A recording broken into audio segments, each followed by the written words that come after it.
kilometres of estuaries and inlets, far too many for the authorities to patrol effectively. So drug smuggling has become a major growth industry, a multi-million-dollar business involving private aircraft and speedboats, mafia connections and high-priced lawyers. In an uneven battle to stop the traffic are the US Customs and Coastguard. Last year, the law seized £1.5 million of marijuana with a street value of $420 million. On top of that, 533 pounds of cocaine, valued at $133 million. But nearly 10 times that amount got through undetected. The authorities are clearly losing the battle. And that's not surprising, with thousands of yachts, launches and other pleasure craft crowding the marinas around the coast. Fishing boats are also used for smuggling under cover of legitimate business. It's not difficult for a calculating crook to become a dollar millionaire overnight. And the chance of being caught is actually less than the risk of being gunned to death by fellow partners in the crime. With such high stakes, gunplay is a regular feature of the business. For the Coast Guard, it's a constant battle. They're permanently outmanned and outrun. Their fastest launches can do 45 kilometres per hour.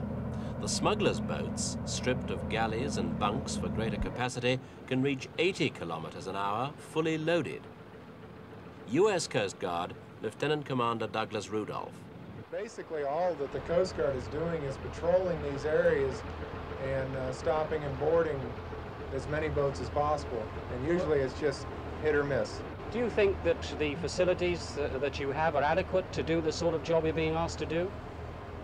I would, in my own personal opinion, I feel that if the Coast Guard had better resources, faster vessels, more aircraft, we could catch a lot more of these smugglers. But as it is, we're working with antiquated gear. How often do you see a boat that's suspicious and it's just too fast and gets away from you? Well, it's hard to say. Sometimes we never get close enough to determine whether or not they're suspicious. There's so many times that we'll start tracking a contact that we see and he'll just move right away from us. How much money are you talking about? 16 kilometres from the Bahamas, in a stretch of sea the Coast Guards call the drug supermarket of the world, a fishing launch is spotted. It's suspected of carrying illicit drugs and seems to fit the usual pattern of smaller boats coming out to sea for a collection of marijuana from a mothership. The patrol's suspicious, but they haven't any proof. This is the US Coast Guard. I am coming aboard. Do not offer any resistance. Large freighters carry up to 60 tons of marijuana in their holds from Colombia or various staging posts in the Caribbean. They anchor out at sea, and small boats like this one pick up the drugs, often a ton at a time, and bring it to some quiet cove. The search proves negative, but the Coast Guard still believe the boat's there for a drugs pickup.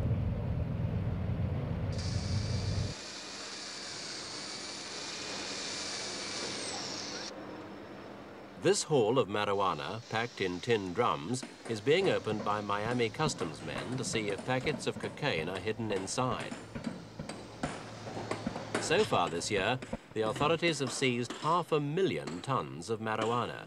That's 100 times more than was confiscated in the whole of last year. But it doesn't mean the government's winning. It's simply a measure of how large and how quickly the illegal trade has grown.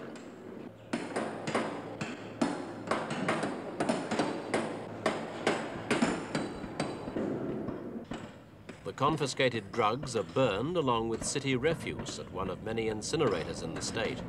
As much as 20 tons goes up in smoke every week, only a small fraction of what is consumed by America's 30 million marijuana smokers.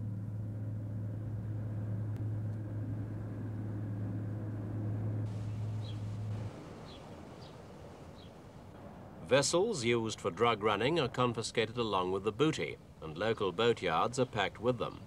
This one has more than 100 impounded boats worth nearly $2 million. But, say the authorities, a lost boat makes only a small dent in the smugglers' enormous profits. In 1 year, the customs added 60 captured boats to their own fleet. 3 of them were worth $80,000 each.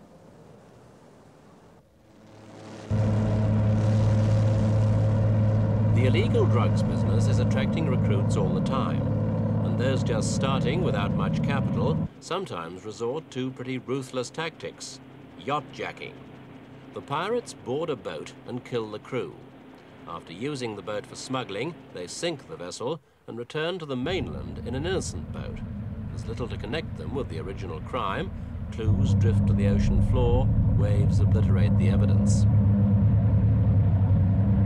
In the last 7 years, hundreds of boats and crews have disappeared, and thousands of powerful private launches all over Florida have now become prime targets for this new kind of piracy.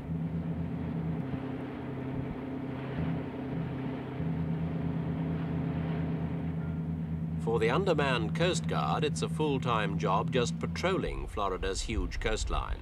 Detection is made more difficult because the really big operators use a lot of sophisticated technology. One captured boat was fitted out with $5 million worth of electronic devices. This boat is much more simply equipped, but it still aroused the suspicions of the Coast Guard, and the patrol moves in. Lieutenant Commander Rudolph again. Well, it looks like this vessel has been abandoned. Evidently it was carrying a load of marijuana. It's been abandoned. It's presently sinking. We've got a pump and cement aboard, and they're trying to pump it out and save the vessel. Was there signs of another vessel in the vicinity? Yes, there is. In fact, the other vessel's still about 4 miles away. He was near this vessel, so we think that maybe he came along, picked up some of the marijuana, but we're not sure. Are you able to give chase? Right now, I'm not going to chase until I'm sure that this vessel's going to remain afloat. I don't want to leave my men on a vessel that's going to the bottom. Remove all marijuana from vessel, remove all Fox gear, remove captain's chair, and also remove any pertinent gear that is worthwhile. Over.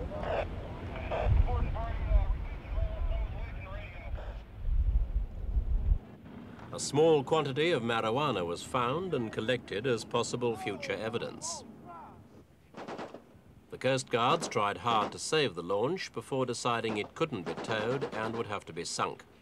Punching holes below the waterline with machine gun fire was ineffective, so they resorted to Hollywood-style pirate tactics, ramming the boat to the bottom.